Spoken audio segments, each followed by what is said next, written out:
Hey y'all, Simply It's Logical here, and welcome back to the channel. Either way, thank y'all for joining me for today's video where we are going to be going over the first dev diary of 2026.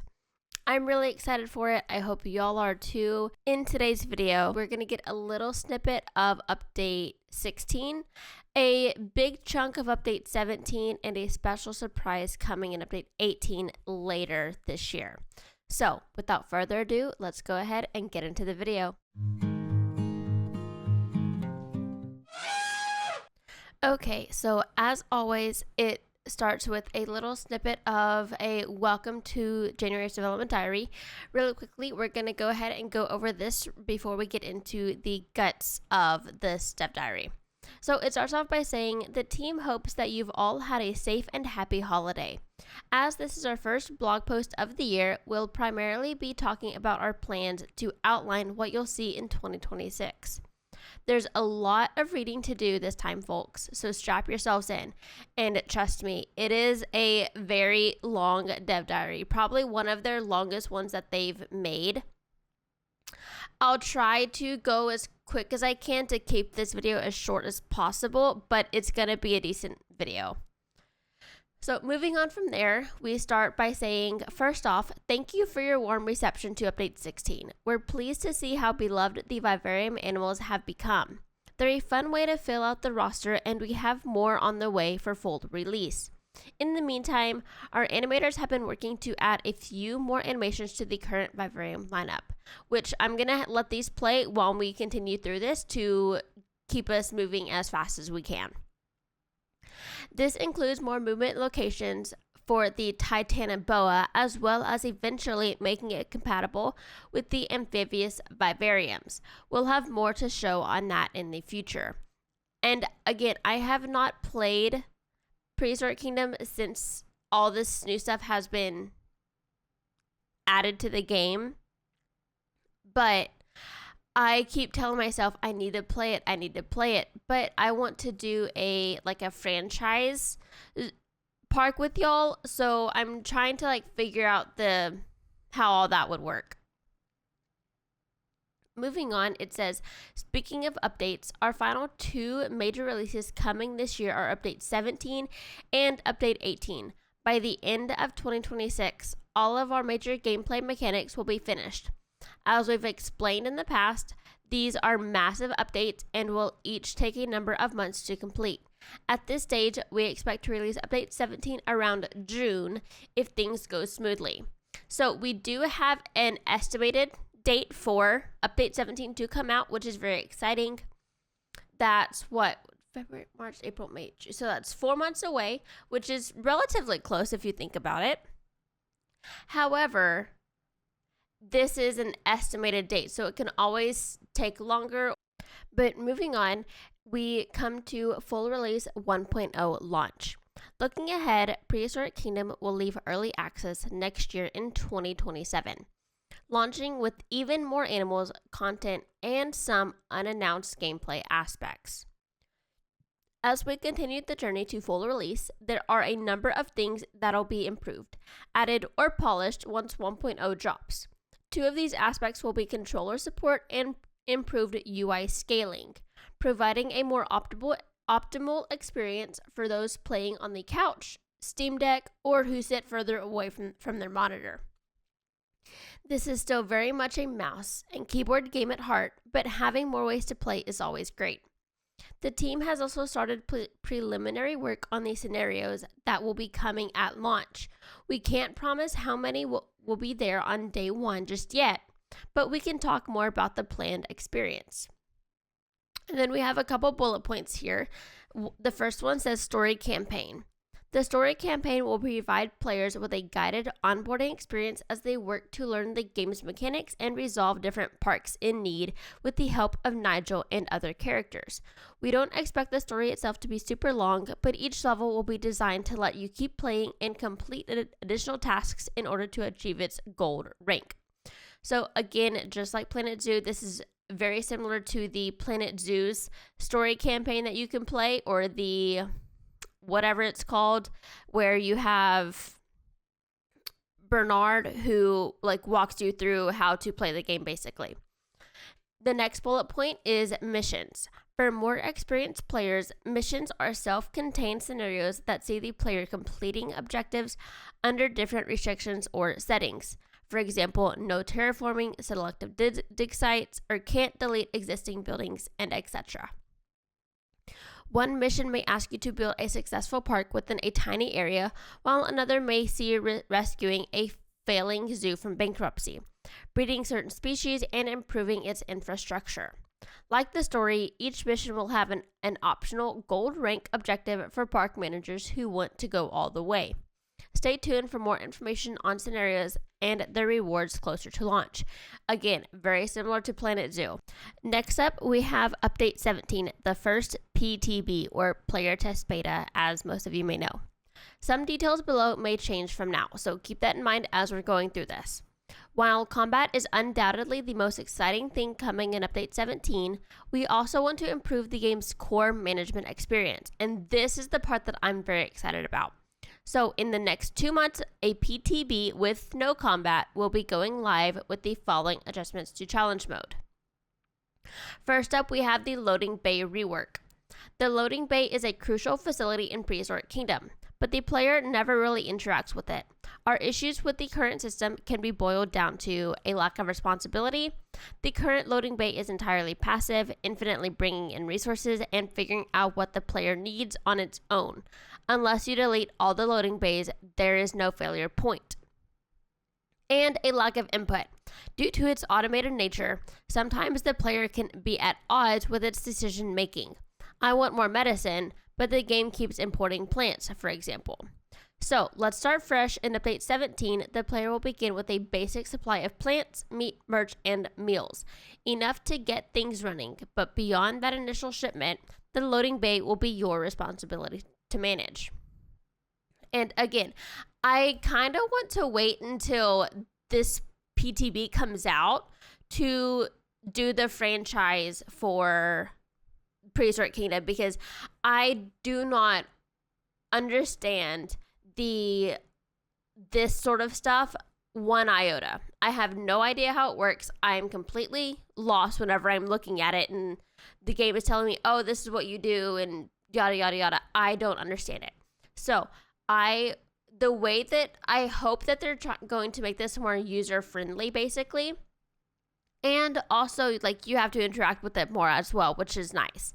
So I'm going to try and wait until the PTB for Update 17 comes out and then try and play with it. How will it work? Selecting the loading bay will reveal an order sheet where the player can buy a few different resources at a time. Next to each resource, the player can choose how much they need in increments. But be careful, your order is limited by the 4 slots shown at the top of the menu. If you've picked 3 increments of meals, you'll only have 1 slot left for something else. Once the player is happy, they'll need to press the Place Order button and wait at least 1 month for the delivery to arrive. If the player knows they'll need a lot of specific resources, they can choose to repeat a shipment up to 12 times before placing their order. This can be useful for planning ahead, burning cash, or simply letting the loading bay operate by itself for a couple of months. It won't last forever though, so be mindful. And again, this is something that I wish we had in Planet Zoo, where you actually have to order the food, you have to order the medicines, you have to order the stuff to care for the animals. And that's what I love about Prehistoric Kingdom, is they're trying to make it as realistic as possible, just in a computer screen. Later in the game, players can increase their limited delivery capacity by researching additional trucks, going from a measly 4 slots all the way up to a whopping 12. Combine that with repeat shipments and woo, that's a lot of stuff. So, to summarize the loading bay, we will manually set, can't infinitely bring in shipments, and it can ship more resources at once through researching additional trucks. Moving on, we're going to talk about the logistics management view. To help players figure out what they need from the loading bay, we'll be adding a new logistics tab to the management view. This screen will show how many resources you have park-wide, pointing out what's in storage versus what's needed. The second screen shows a quarterly usage breakdown, highlighting exactly what modules generate or consume the most resources. Clicking on their icons will take you directly to their location. And moving on from there, it moves on to guests rework, basically. And there's a decent chunk within this. So far, guest-related gameplay has never felt particularly clear or rewarding for three main reasons. The first reason is super delayed feedback. Guests are individually simulated, which means that to resolve hunger, guests need to physically buy food and eat it before being satisfied. Since the gameplay values are directly based on this simulation, it can take a long time to improve the state of your park. The second is no visual guidance. Due to being based on the simulation, using the management view shows a sea of green, yellow, or red guests randomly scattered around. While it highlights exactly what each individual guest is feeling, the player can't make an actionable decision from this. And number three, no impact. In order to make the guest needs less overwhelming, we had to skew what the game considered a happy or unhappy guest. After years of reduction, guest needs mostly hover around 90 to 100% and aren't meaningfully part of the game, even if the player neglects them. So how do we make things better? Starting in Update 17, the guest gameplay is no longer completely dependent on the simulation. Instead, we only consider guests who have decided I am hungry or I need to find a bathroom and make them measure how accessible nearby modules are. If a guest is somewhat close to or within the satisfaction range of a functioning kiosk or toilet, their needs are counted as met. However, if a hungry guest is too far away, they'll begin to detract from your guest needs and create a negative area. Using the management view, you can see exactly where you should consider building more modules for guests. Try adding restaurants or shopping centers if you need to cover a large area. Do keep in mind, though, that even if you add a kiosk, it'll need to be stocked and staffed before nearby guests can be happy. The heat map also updates in real time, so some negative guests may resolve their issue as they move closer to facilities. And at the bottom of all of this, it does say welfare percentages and kiosk ranges are not final, meaning that they're still tweaking them, trying to figure out what the best is, what's not so good, stuff like that. Moving on to the staff side of things, starting with staff break rooms.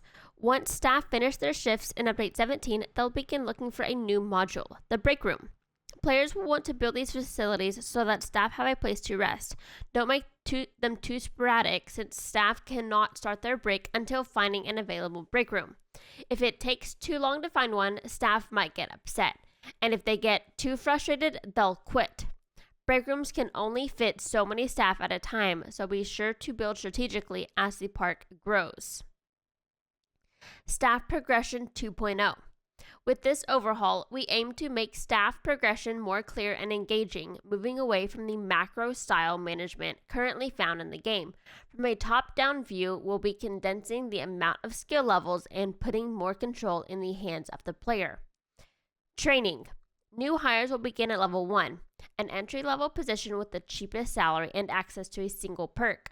Staff will now need to be individually trained up to level 2 and 3, increasing their salary in exchange for additional perks.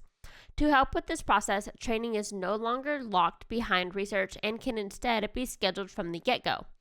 This allows players to plan ahead, set some staff members the goal of achieving level 3, and wait for them to train up in the background. Once staff have finished training, their promotion cannot be undone. You'll need to think about how many you're promoting and consider their increased costs if you start to struggle. The only way to reduce monthly wages is to fire people and lose their contribution. As you can see below, we'll be making a bunch of UI adjustments to accommodate these changes. This includes new buttons for setting their skill level, work zone, and a panel for editing multiple staff members at once. And again, this is very similar to how Planet Zoo has it too as well. I wonder if in Prehistoric Kingdom you'll be able to give the like pay your employees more or less depending on how you want to pay them, but they'll have like a this is the minimum that I can make and this is the maximum sort of thing, similar to how Planet Zoo does, but I'm not sure. Moving on to veterancy perks. As a reward for keeping someone employed in the long term, staff will eventually begin to unlock veterancy perks. These are special buffs that only become available once staff have spent enough time at their current level. These perks are unlocked consecutively, so if a newbie gets promoted to level 3, they'll still need to achieve Veterancy 1 before they can move on to Veterancy 2 and 3. Moving on to staff work zones. Yes, after many requests, we're finally adding work zones. As this name implies, these areas are a way to manage staff assignments and limit where they can wander during downtime. If you've played a modern city builder, Planet Zoo, you'll be pretty familiar with how these work. Simply open the management view, visit work zones, and choose how you'd like to paint them. You can use the brush to create freeform shapes or opt for rectangle mode if you want something more structured. While staff will prioritize using a break room, storage, or loading bay that's inside their work zone, they'll still venture out to pick up resources or rest if they can't find any. This will allow players to create zones for specific habitats or shops without worrying about access to their existing supplies. Once you've made and selected your work zone, you can automatically assign staff by entering a target number for each role.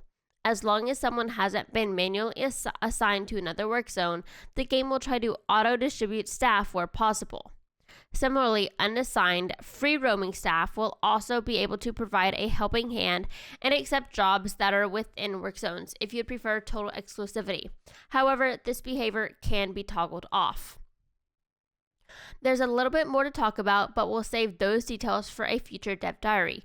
We hope to look forward to learning more about work zones.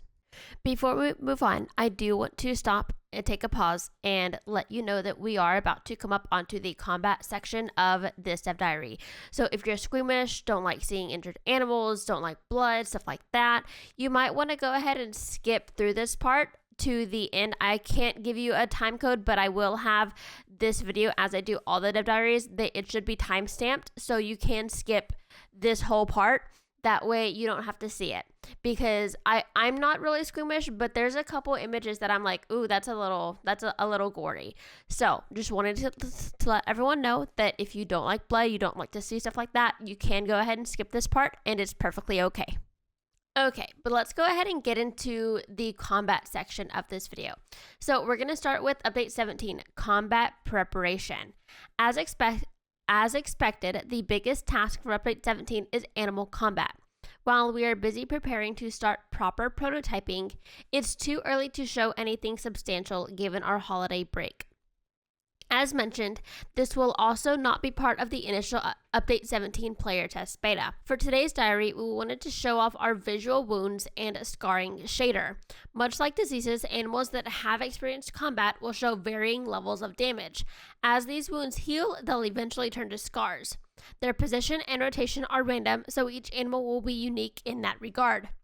The damage on an animal won't correspond to where they've actually been hit, but considering that we're not a fighting game, we think that's a fine compromise. Showing that an animal's injured at all is more important.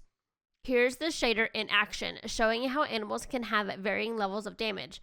We plan to be pretty conservative with its usage so that common scrapes don't result in massive wounds. With more development, we'd also like to have some faint blood patches around the animal, but we are happy with the effect overall. For mammals and fluffy dinosaurs, deep wounds and scarring is especially noticeable as their fuzz will appear bald in these areas. And this was the image that kind of got me. I'm like, ooh, that's a little gross. A fun detail we're also aiming to include, though not quite sure if it'll be implemented for Update 17, is bloodied mouths for predators. This effect will fade in and linger while carnivores are eating or participating in combat. And this, I am so excited to see this, because how many carnivores do you see when they eat, their mouth is not bloody? Like every single time a carnivore eats, their mouth gets some sort of blood on them, especially if they're eating meat. As far as we know, something like this hasn't been done in a zoo sim before, so we're excited to bring it to Prehistoric Kingdom. I'm excited for it as well. We hope to be able to discuss our plans for the various behaviors soon and start showing more of combat itself in the coming months. Now, for the last bit of the step diary, we are almost done. 20 minutes in and we're almost there. Looking at the second half of the year, we have our final early access update. The major additions for this release will include new staff types, engineers, security, breakouts, human death, and the wetland map. There will also be 3 new wetland species, one of which we'd like you to meet right now. And again, all of this is coming in update 18. I don't think I said that, but just letting you know, this is coming in update 18, not 17.